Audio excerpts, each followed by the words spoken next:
تعالوا مشاهدنا وانتم كيف حالكم يا أخوة؟ كيف انتم؟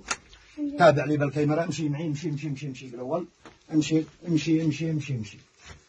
حالة مثل ما تشاهد مع البسس والحيوانات، فرشين مع بطانيتين، عيشتهم مع الأمهات تربط، هذا مكانهم. المصيبة الأكبر الذي احنا نخاف منها والذي احنا خايفين منها والذي بنهمها، الذي ما تقدر تعيش لا أنت ولا أنا ولا غيرنا ولا أحد، هذا مطبخهم. شفتوا القدر مسبقا؟ هذا مطبخهم.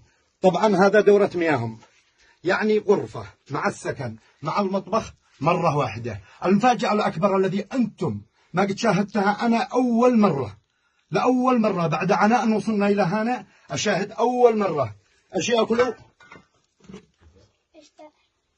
ما بتاكلوا يا ابني؟ وين الدقيق حقكم؟ نعم معك. تفضلوا يا سادة. احنا بني آدم يأكلوا أشجار، يأكلوا من الأشجار. أين الرحمة في قلوبنا؟ لو احنا عايشين قبل 1000 سنة ما نبصر للحالات هذه. 1000 سنة ما عبش بقلوبنا رحمة.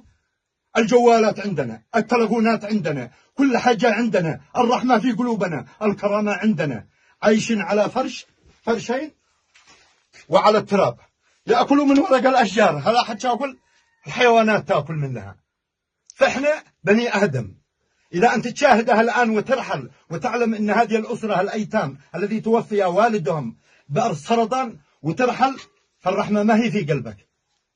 سألتك بالله لو كل حاجة تحبها في حياتك أن توقف مع هذه الأسرة. ادوا لنا رقم التلفون. وين رقم التلفون؟ الذي يشتي يتواصل مع هذه الأسرة أسامة متوكل على 7262337775. هذا هو الرقم أمامكم. وضح لي بالكاميرا سوا يبصروه. هذا الرقم لمن أراد أن يتواصل مع هذه الحالة الذي تأكل من الأشجار. نشتي لهم فراش يسكنوا ويعيشوا ويناموا، يفرش الله لكم